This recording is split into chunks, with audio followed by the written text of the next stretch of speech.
जय श्री श्याम प्रेमियों। तो आप सबके बीच में मैं वीडियो लेके आया हूँ श्याम बाबा का बिल्कुल सच्ची घटना, सत्य घटना के बारे में आपके बीच में दर्शाऊंगा कि किस तरह श्याम बाबा अपने भक्तों की मनोकामना पूर्ण करते हैं। कैसी भी विष मांगनी हो, किसी भी प्रकार की कोई भी मनोकामना आपके बीच में है तो वह आप श्याम बाबा के दरबार में कलयुग के राजा, 3 बाण के धारी श्याम बाबा, जो कि जिनको वरदान मिला हुआ है कि कोई भी रोते रोते आएगा आपके दरबार में, हंसते हंसते जाएगा, ये उनको वरदान श्री कृष्ण कन्हैया मुरली वाले ने दिया था।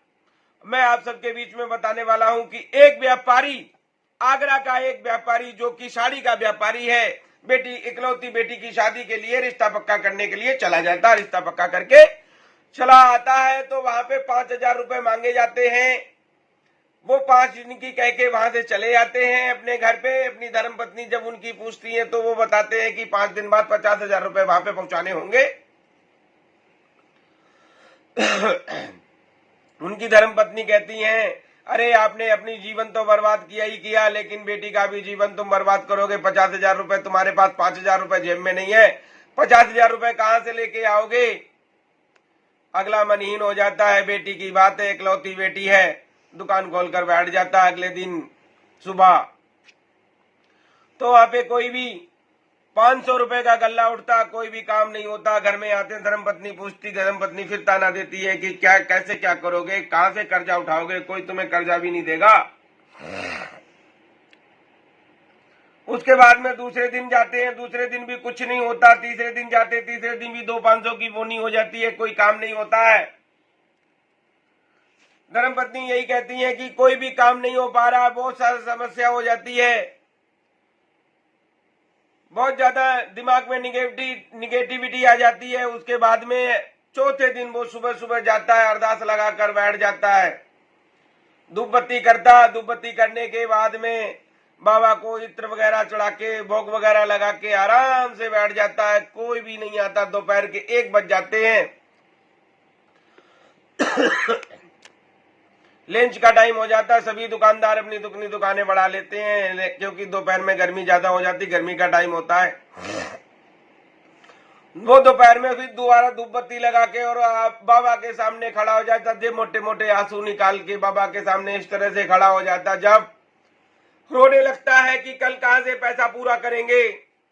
उसके बाद में थोड़ी देर के बाद में सफेद कुर्ता पैजामा में एक व्यापारी आता है, रोते रोते चिल्लाते चिल्लाते भाग भाग के कि ना, मुझे 2.5 लाख की साड़ियां चाहिए, बेटी की शादी है, बेटी की शादी में मेरे को जाना है बहुत जरूरी। 2.5 लाख का सामान वो खरीद लेता है उनकी दुकान से।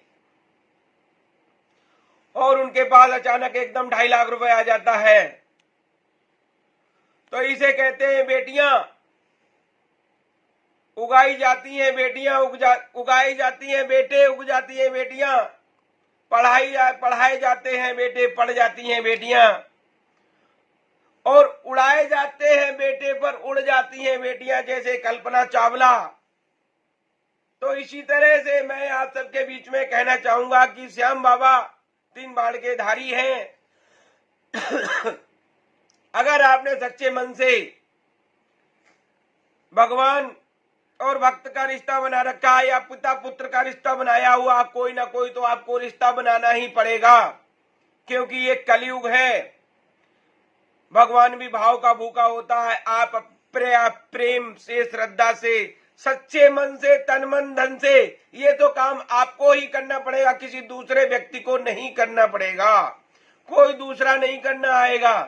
तन मन धन दिल, सच्चा भाव, सच्चा प्यार, ये तो आपको ही करना पड़ेगा। सच्चे प्यार और भाव से आपसे अगर भगवान से आप कुछ भी मांगते हैं तो वो सारी विश, आपकी सारी मनोकामना आपकी पूर्ण करते हैं।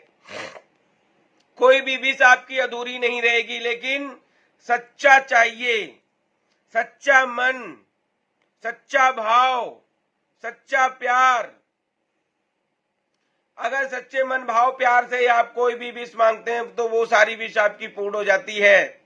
तो ये होता है, ये श्याम बाबा का मैंने आपको बताया, ये बिल्कुल सच्ची सत्य घटना है, इसमें कोई दो राय नहीं है। ये कोई मैंने बनावटी बात नहीं बताई है, ये सारी घटना बिल्कुल सच्ची है। अगर आपके दिल में इस तरह का कोई भाव चल रहा है तो श्याम बाबा के दरबार में जाएं और अपनी अर्जी लगाएं। किसी भी प्रकार से आप अपनी अर्जी लगा सकते हैं। कोई भी आपकी शादी, बेटी की शादी नहीं हो रही है, बेटे की शादी नहीं हो रही है, आपका कोई कहीं पे केस चल रहा है, कोई भी कहीं केस में फंसे हो, गलत केस में किसी ने फंसा दिया है, मर्डर केस में किसी ने फंसा दिया है, तो आप श्याम बाबा के दरबार में जाएं। वो आपके सारे केसों से दूर करा देंगे, सारी लड़ाइयां दूर हो जाएंगी। आपको परिवार में कोई वो नहीं मिल रहा है, इज्जत नहीं मिल रही है, समाज में इज्जत नहीं मिल रही है, या आपको किसी रंजियत से या लड़ाई झगड़े में किसी ने आपको फंसा दिया है, किसी केस में, मर्डर केस में फंसा दिया, मर्डर केस में 302 के केस में आपको फंसा दिया है, आप उसमें उलझे हो, निकल नहीं पा रहे हो, तो आप सच्चे मन से श्याम बाबा के दरबार में जाएं, अपनी अर्जी लगाएं। अगर आप नहीं पहुंच पा रहे हो तो मैं एक छोटा सा उपाय बता देता हूं आपको। आप घर बैठ के भी अर्जी लगा सकते हो श्याम बाबा की। आपको सिर्फ 2-5 चीजें बताएंगे, वो 2-5 चीजें आपको बाजार से सारी चीजें अवेलेबल मिल जाएंगी। एक तो रेड कलर का पेन, एक कॉपी, एक नारियल गोला, एक जो होता कलावा होता, धागा होता है, और थोड़े से पीले चावल और हल्दी, सारी चीजों को मिलाकर एक साथ इकट्ठा करके कागज में अपनी जो भी अरदास है वो लाल पेन से लिखनी है। लेकिन वो सारी अरदास, एक चीज का ध्यान रखना होगा श्याम प्रेमियों, भूल मत जाना सारी अरदास वो अपनी जो लिखनी है वो दिल से, तन मन धन से लिखनी है। दिल से जो अंदर का भाव होगा वो भाव से लिखनी है। आप जब तक अपने भगवान से भाव प्रकट नहीं करते तब तक भगवान आपकी अर्जी नहीं सुन पाते हैं। और अर्जी भी ज्यादा लंबी नहीं करनी है, क्योंकि अर्जी आप जैसे लगाई अर्जी आपने और वो सारा पेज को बनाया, क्योंकि अर्जी बहुत लंबी इसलिए नहीं करोगे कि अर्जी आप जब पहुंचाओगे मंदिर में कहीं पे भी, जो भी वहां पे महंत होंगे वो महंत पढ़ेंगे, तो अर्जी ज्यादा लंबी होगी तो महंत पूरी अर्जी नहीं पढ़ पाएंगे, क्योंकि समय का बहुत अभाव है। आजकल समय की बड़ी समस्या है, आजकल समय किसी के पास नहीं है, चाहे वो कोई भी हो। तो मैंने आपको बताया वो सारा सामान जो भी मैंने आपको बताया वो इकट्ठा करें, लाल धागे से लपेट के आप रख लें। आपका जब भी कोई केस वगैरह है, जब भी अदालत में पूर्ण हो जाता है तो वो अर्जी उठाएं और श्याम बाबा के मंदिर पहुंचा दे, चाहे वो खाटू श्याम मंदिर हो, चाहे चुलकाना धाम का हो, चाहे मनोना धाम का। अगर इन 3 स्थानों पे आप नहीं जा पा रहे हो तो आपके आसपास में कहीं भी छोटा मोटा मंदिर है, छोटा सा मंदिर भी है जहाँ पे खाटू श्याम बाबा का मंदिर होता है, वहां पे मंदिर में आप कहीं पे भी चढ़ा सकते हो, पहुंचा सकते हो और महंत जी को कह सकते हो कि मेरी ये अर्जी बाबा श्याम को सुना देना। और आपने जो भी विष मांगने टाइम पे जो भी बोला था कि मैं ये प्रसाद चढ़ाऊंगा, वो भोग लगाऊंगा, या भंडारा करूंगा, या श्याम बाबा का चालीसा करवाऊंगा, श्याम बाबा का पाठ कराऊंगा, जागरण कराऊंगा, कुछ भी आपने अपने मन में मानी है तो वो भूल मत जाना प्रेमियों, वो चीज आपने जरूर करानी है, क्योंकि आपके साथ कहीं ना कहीं उल्टा भी हो जाता है। जैसे आपने काम तो करा लिया भगवान जी से और आप अपनी विश पूरी कराने के बाद में आपने जो मानगन किया वो तो आपने किया नहीं, छोड़ दिया, तो आपको आगे चल के जीवन में वो कष्टदायी बनता है। क्योंकि सभी के साथ लोग अपना काम तो करा लेते हैं और बाद में छोड़ देते हैं, भगवान को भूल जाते हैं। भूलना नहीं होता, मैंने पहले ही बोला आपको कि पिता पुत्र जैसा रिश्ता होगा, तो पिता जो होता वो अपने पुत्र को कभी दुखी नहीं देख सकता है। जब आप किसी भी समस्या में फंसे होंगे तो पिता के मन में ये कहीं ना कहीं चल रहा होता है कि मेरा पुत्र अगर परेशानी में है तो पिता सारी तन मन धन से जो भी उनके पास पावर होता वो सब लगा देते हैं और आपको उस समस्या से निकालते हैं। तो मेरा ये वीडियो अच्छा लगे तो लाइक शेयर सब्सक्राइब जरूर करना प्रेमियों।